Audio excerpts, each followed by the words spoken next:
Tax لگا رہے ہیں. تو اس طرح کی اس سے افیکٹ ہوتا تھا جنرل پبلک. آپ عوام کو ایگزام کر کے جو آپ کی کمرشل اینٹیز ہیں ان کو ریگولیشن میں لانے کے لیے ایک ادارے کا ہونا لازمی تھا. تو اس ادارے کے اندر تھوڑی سی اس کی ان بلڈ خامیاں تھی, تو اس کو ہم نے پہلے کہا کہ اس ریگولیشن کو ٹھیک کریں. وہ گلگت بلتستان ریونیو اتھارٹی کے اندر جو خامیاں تھیں پہلے ہم اس کو ٹھیک کریں.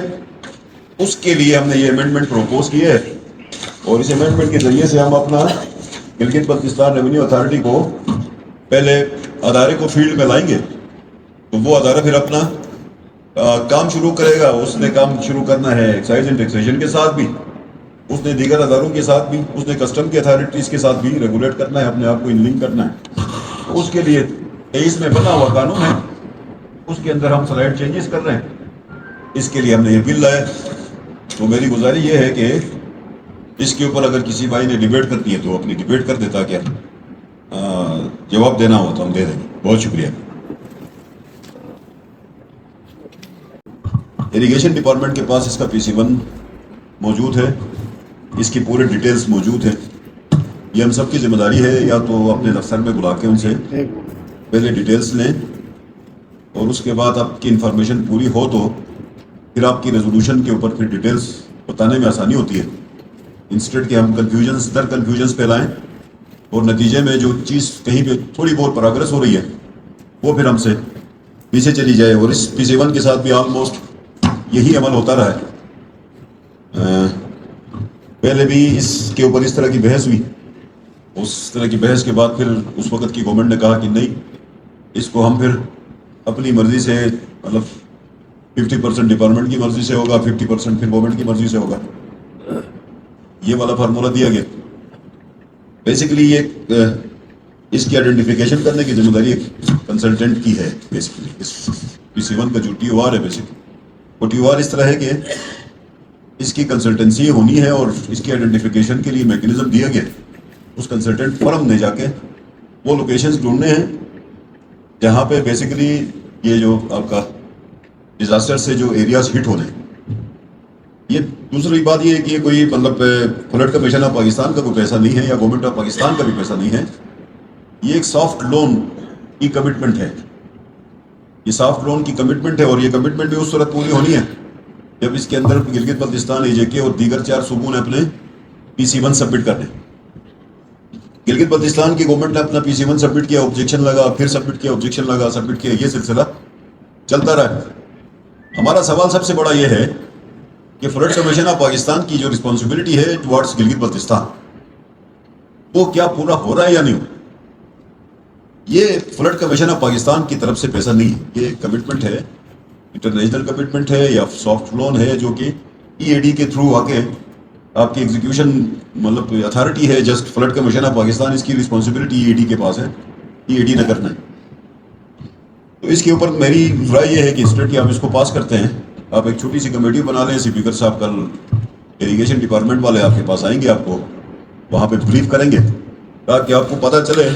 اس کے اندر پھر بھی آپ یہ سمجھتے ہیں کوئی خامی ہے, کوئی کمی کوتاہی ہے, اس کو ٹھیک کرنا ہے, تو گورنمنٹ کے پاس یہ اتھارٹی موجود ہے کہ گورنمنٹ اس کے اندر اگر ریفریش کر کے کوئی آرڈر پاس کرنا ہے تو یہ ہم آپ کو کر کے دیں گے, کوئی ایشو نہیں ہے سردست. لیکن میں مطلب ہمارے پاس انفارمیشن بھی نہ ہو, اور اس کے اوپر ہم اپنے کمنٹس بھی کریں, ان کمنٹس کے نتیجے میں فائدے کی بجائے نقصان نہ ہو. ایک تو بات یہ ہے. دوسری بات یہ ہے کہ کیا flood commission of Pakistan Gilgit Baltistan میں جو اس کی ذمہ داری ہے وہ ذمہ داری نبھا رہا ہے یا نہیں نبھا رہا ہے. دوسرا پوائنٹ یہ ہے قرارداد شاید اس پوائنٹ کو ہینڈل نہیں کر رہی, یا اس پوائنٹ کو پک بھی نہیں کر رہا. اس قرارداد کے اندر وہ والا پوائنٹ شامل نہیں ہے. اس کے 2 حصے ہیں. ایک حصہ تو وہ 7 ارب روپے ہیں جو گلگت بلتستان کے اندر خرچ ہونے. دوسرا کمپوننٹ یہ ہے کہ فلڈ کمیشن آف پاکستان میں گلگت بلتستان چونکہ ڈیزاسٹر ہٹ ایریا ہے, اور یہاں پہ کسی زمانے میں فلڈ کمیشن آف پاکستان کافی سارے کام کرتا تھا, اور ہوتے بھی تھے, اس کے پروجیکٹ چلتے بھی تھے. لیکن ابھی کافی عرصے سے مجھے یاد نہیں ہے کہ فلڈ کمیشن آف پاکستان نے کوئی گلگت بلتستان میں کوئی کام کیا. تو میں گزارش یہ کروں گا کہ اس کے اوپر مزید بحث کی بجائے اس کو کل کے لیے آپ اس کو پوسٹ کریں, اور بیفور دا سیشن آپ ایک بریفنگ لے لیں. ہماری اریگیشن ڈپارٹمنٹ کے ہمارے لوگ آئیں گے, آپ کو بریف کریں گے.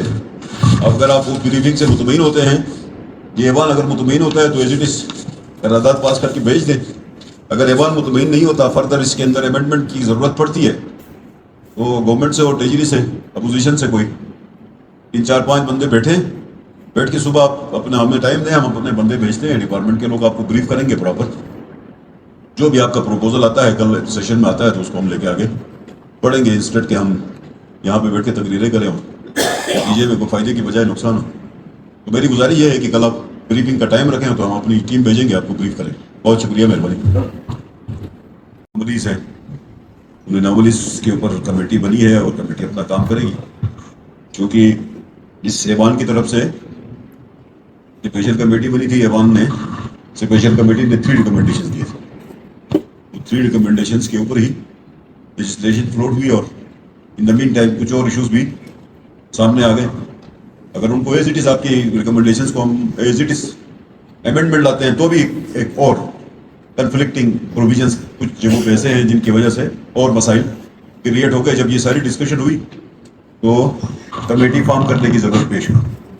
کمیٹیز اپنا کام کر رہی ہے, الیکشن کمشنر سب بھی اپنا کام کر رہے ہیں, اس کو اپنا کام کرنے دیں. آپ لوگ زیادہ پریشان نہ ہوں. یہ چیزیں ہم انشاءاللہ 1-2 دنوں میں ہم اس کو آلموسٹ ہم اپنے پروپوزیشنس کے اوپر ہے ریزالو کریں گے. ہم نے اس کو روکا نہیں ہے شیڈول جاری کرنے سے, اس کو اپنے پروسیس سے بھی نہیں روکا. وہ اپنا کام کرنا چاہتا ہے کر لے. ہماری ذمہ داری ہے کہ ہم نے گلگت بلتستان کے لوگوں کو ایک لوکل گورنمنٹ سسٹم دینا ہے. جو لوکل گورنمنٹ سسٹم ہم نے دینا ہے, جو ہماری رسپانسبلٹیز ہے وہ ہم کام کریں گے, جو ہماری ذمہ داریاں ہیں اس کو ادا کریں گے. وہ لامحالہ ہم اپنے فریم کے اوپر ہیں, ہم جو سمجھتے ہیں وہ ہم کریں گے انشاءاللہ. ہم آپ ایوان میں بھی لے کے آئیں گے, آپ کے سامنے لے کے آئیں گے. ہمیں شاید 1-2 دن اور لگیں گے, اس کے اوپر ہماری ڈسکشن چل رہی ہے. ہم یہ دیکھ رہے ہیں کہ ایز اٹ از پاس کرنے کی صورت میں بھی کنفیوژن ہے, الیکشن کمیشن صاحب کو ہی ماننے کی صورت میں بھی کنفیوژن ہے. فرض کریں ہم یہ امینڈمنٹ ہی نہیں کرتے, اس صورت میں بھی الیکشن نہیں ہو سکتی. اگر ہمارے الیکشن ہم امینڈمنٹ نہ کر کے بیٹھے رہیں تو بھی الیکشن ہو نہیں سکتی. اگر ہم امینڈمنٹ پروپوز کر کے جو لے کے آئے ہیں اس کو کرنا چاہیں تو بھی نہیں ہو سکتی. تو ایسے سمپل ایشوز نہیں ہیں جن کے اندر اناملیز ہیں. اناملیز کو ڈسکشن کے لیے ڈالا ہے. ہمارا کمیٹی ہے, اس کے ساتھ انتظامی لوگوں کو بھی ہم نے کہا کہ ان کی کوارڈینیشن میں رہیں, اور پروپوزل اگلے 1-2 دنوں میں سامنے آئے گا, ہم آپ کے سامنے رکھیں گے. کوئی ایشو نہیں ہے, الیکشن کمیشن کے بھی سامنے رکھیں گے. چونکہ ہماری اس کے ساتھ ڈسکشن تو نہیں ہوئی ہے, ہم نے اپنے نظر سے دیکھا جو آپ نے اسمبلی سے بنا کے کمیٹی کے ذریعے ہم نے بھیجا تھا وہ ہمارے پاس جب آیا تو اس کو ہم نے جو لوکل گورنمنٹ ایکٹ کے نتیجے میں دیکھا, اس کے تناظر میں دیکھا. تو اس کو مد نظر رکھتے ہوئے, آپ کی امینڈمنٹس کو دیکھتے ہوئے, اگر ہم آپ کے امینڈمنٹس کو ایز اٹ از نہ بھی مانیں تو کیا سچویشن ہوگی, مانیں تو کیا سچویشن ہوگی, تو اناملیز پرسسٹ کر رہی ہیں. ان کے اوپر وہ ڈسکشن ہم آپ کو 1-2 دنوں میں ہم جب ہماری چیزیں میچور ہوں گی تو ہم آپ کے سامنے رکھیں گے. باقی وہ الیکشن کمیشن صاحب کا اپنا نظام ہے, اس کو چلنے دیں, کوئی مسئلہ نہیں.